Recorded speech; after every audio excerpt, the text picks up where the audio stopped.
Welcome, curious minds, to the deep dive. Mhm. As always, our mission here is simple. We take your sources, we break them down, and we try to give you those essential insights, those uh, aha moments, Yeah. all without the usual information overload. Exactly, getting right to the core of it. And today we are plunging into a really intense audio drama. We're looking at Volume 2, Episodes 1 and 2 of When the Signal Fails. It's gripping stuff. It really is. Think of it less like just a story and more like a chilling thought experiment. It explores preparedness, perception, and what happens when the world we rely on just sort of blinks out. Yeah, when the infrastructure just goes dark. Precisely.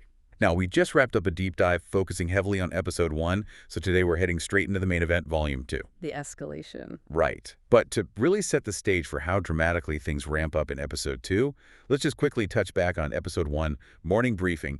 Remember, it's March 19th. That's 3 days before, before H hour. T-minus 3 days. It's 6 a.m. Eastern, and we're on Martha's Vineyard. We're with May, the host of WVVX 680 a.m. Vineyard Sound Radio. Starts out feeling pretty normal, doesn't it? Brisk weather, fog, coffee.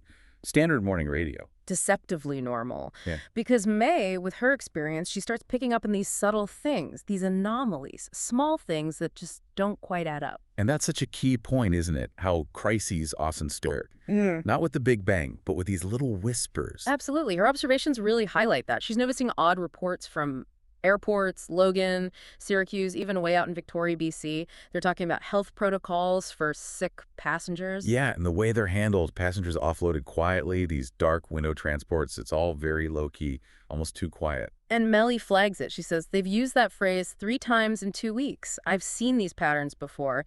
They never start with the headlines. That pattern recognition is crucial. It really is. And it wasn't just the airports. Things were getting weird out on the water, too. Right, the marine traffic, the AIS trackers, the automatic identification system ships use. Yeah, she showed their location. Exactly. Well, they showed over 26 commercial freighters just floating outside major U.S. ports, Charleston, Boston, Norfolk, New Bedford, just sitting there. And some weren't even pinging IDs, right? 4 of them. 4 with no ID. And then a listener calls in and says they saw an unmarked, unlit vessel near Vineyard Haven. Like, when we wonders, is it mechanical trouble? Or is it something else, something deliberate? Gives you chills. Yeah. Then there's the radio itself. The actual signals start getting strange. Yeah, the noise on the wires, as she calls it. She picks up this burst. Sounds like Polish or maybe Czech.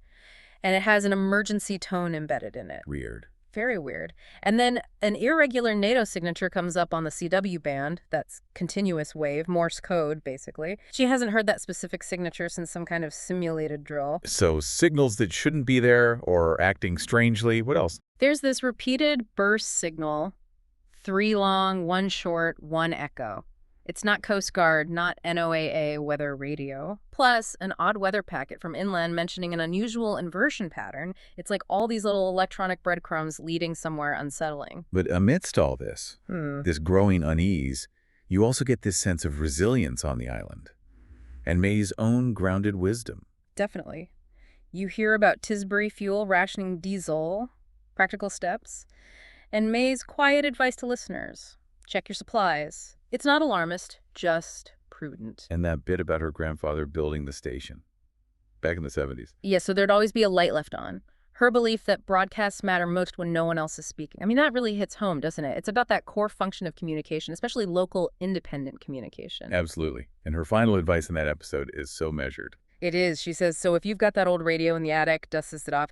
If you've been putting off topping up your tank, don't. But then she adds, none of this means disaster. But it does mean attention. It's empowering.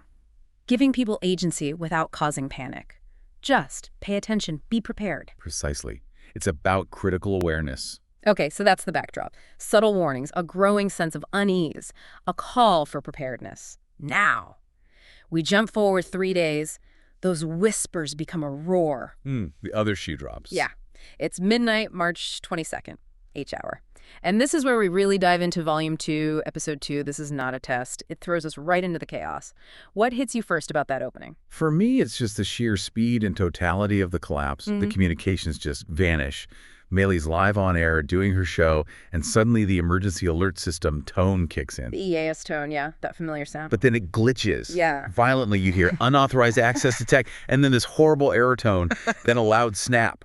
Power's gone. Just like that. Just like that. Then silence. Maybe 3 seconds, but it feels like an eternity. Then the backup generator kicks in with this huge roar, and May, her voice is quiet but steady. She just says, "We just lost main grid power. If you're hearing this, I'm still here." Wow.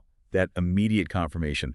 I'm still here. It's powerful. And then the silence spreads. All the major networks. She checks NOAA Weather Radio, WBZ Boston, KDKA Pittsburgh, even the NPR Coastal Relay, just static. Nothing. Then cell service dies, internet goes down. The digital world just evaporates. Completely. And that's when Melly makes the call to the ARSNet, the Amateur Radio Emergency Service. She says, "This is not a test. I repeat, this is not a test." That confirms it. This is real. It really makes you think, how fast do we lose touch when the digital layer fails? That 3-second silence you mentioned. It's terrifying, isn't it? Shows how much we rely on that constant hum of connection. So what does that immediate blackout signal about our vulnerability? It screams vulnerability. How centralized, how fragile maybe some of our core communication systems are. And almost immediately, they get confirmation it's an attack, right? Mhm. That ping from Mass EOC. Right. The State Emergency Operations Center, the old civil defense bunker at Westover, they confirm a coordinated communications blackout, and they suspect an EMP, high-altitude burst. EMP, electromagnetic pulse. That's the electronics killer. Exactly. A massive energy surge that can fry unprotected electronics over a huge area, especially from a high-altitude detonation. Boston's grid is confirmed out. Providence, too. Logan Airport's dark. But Martha's Vineyard, they still have power, or at least May does on the generator. Why? The chilling detail is why. Westover reports the blast radius fell just short of the Cape. They were just outside the main effect zone, a terrifying near miss. And it highlights how older analog tech like May's station might survive when newer stuff fails. A sobering thought about redundancy. Old tech becoming vital. It really is. But the threats aren't just technological. There are local dangers popping up, too, adding this layer of fear and confusion. What kind of dangers? Well, first, May notes the island's hospital repeater is offline. Communications down even locally. Then these really disturbing, unverified reports start coming in. False checkpoints. False checkpoints. Where? On the mainland routes towards the Cape, I-195, Route 3. Reports mention unmarked black SUVs, people dressed in what look like military or police uniforms, but they're not official. And witnesses say vehicles that stop, they just disappear. Oh, that's terrifying. Breakdown of order, impersonation? Exactly. It injects paranoia and mistrust. May's warning is blunt. Do not stop for unmarked vehicles. It shows how quickly things can devolve on the ground, that psychological element of the attack. Man. Okay, so EMP, communications down, suspicious checkpoints. Yeah. And then it gets even worse, doesn't it? The drones? Oh, yeah. The Drones. Westover confirms this. It's not rumor. Those container ships we talked about. The ones sitting offshore near Boston, Charleston, New York. The ones acting strangely in episode 1. Those exact ones. They started releasing drone swarms over the port districts. And not just any drones. What kind? They identify military-grade UAVs Lancet class. Those are known loitering munitions, precision strike drones, and also modified agricultural drones, repurposed civilian tech. Agricultural drones, what are they doing? That's the really horrifying part. Chemical dispersal. They report suspected nerve agents being released in South Boston, Bayonne, New Jersey, Norfolk, Virginia, directly attacking civilian port areas. Nerve agents. Yes. This is a full-scale, sophisticated attack using multiple vectors. EMP, cyber, kinetic, chemical. Absolutely coordinated. Using military tech, repurposed civilian tech. Yeah. It's a nightmare scenario. And this is the moment Myri puts it all together for her listeners. No more ambiguity. What does she say? She states it clearly. The EAS system failure was deliberate. This isn't a glitch. This isn't a rehearsal. This is an attack. It cuts through any remaining doubt. It frames everything. And it's not just contained to the U.S. East Coast, is it? The scope becomes global pretty quickly. Frighteningly fast. They get word satellite weather over the North Sea is collapsing. Westover suspects 2 orbital platforms detonated in the magnetosphere, possibly weapons targeting satellites or causing further atmospheric effects, unknown payloads. Orbital platforms. So attacks in space impacting things on the ground. Seems like it. And the EMP effects are confirmed not just over the central U.S., but over Europe, too. Germany goes completely offline. France is reported as unstable. And then, silence from the Polish border. Civilian contacts just stop. The world is literally going dark, channel by channel. It shows how interconnected everything is and how vulnerable that makes us. Utterly. A cascading failure across continents. But then through all that static, Mary gets something, doesn't she? A weak signal. Yes, a faint signal, but readable. It's from 9 Lima Charlie, another ham radio operator somewhere outside Bonn, Germany. Wow. Ham radio coming through when satellites are failing. What does he report? He confirms a double front incursion in Eastern Europe. Belarusian units are crossing the Bug River into Poland. Russian forces are seizing the Suwalki Gap, that critical land corridor between Poland and Lithuania. A military invasion happening simultaneously with these infrastructure attacks. Exactly. And the chilling kicker. 9 Lima Charlie reports, no NATO response yet.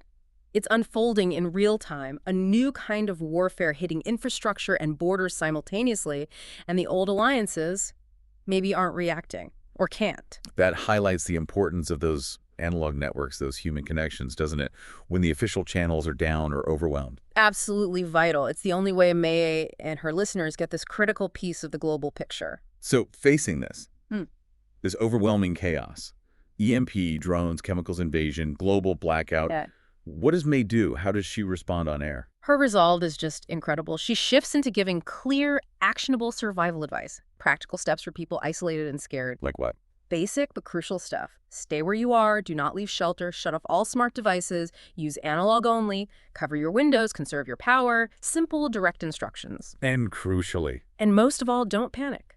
She understands the psychological game. She says, they want confusion, they want fear, we're not going to give it to them. Her voice itself becomes an anchor. Calm, steady, a point of stability. Exactly. And she ties it back to the station's legacy, that resilience.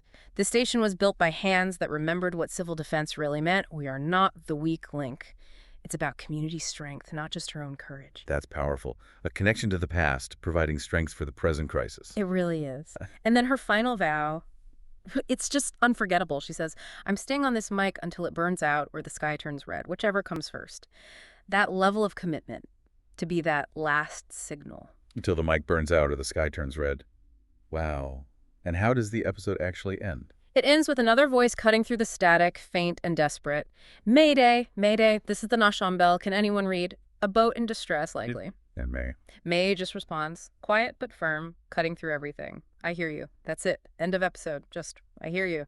One small connection holding against the darkness. Chilling. What an intense journey just through those 2 episodes. From those first subtle hints May picked up. Right, the weird airport protocols, the ships. To this full-blown, coordinated global catastrophe. It really drives home the power of observation, doesn't it? Of actually listening when things feel off. Absolutely.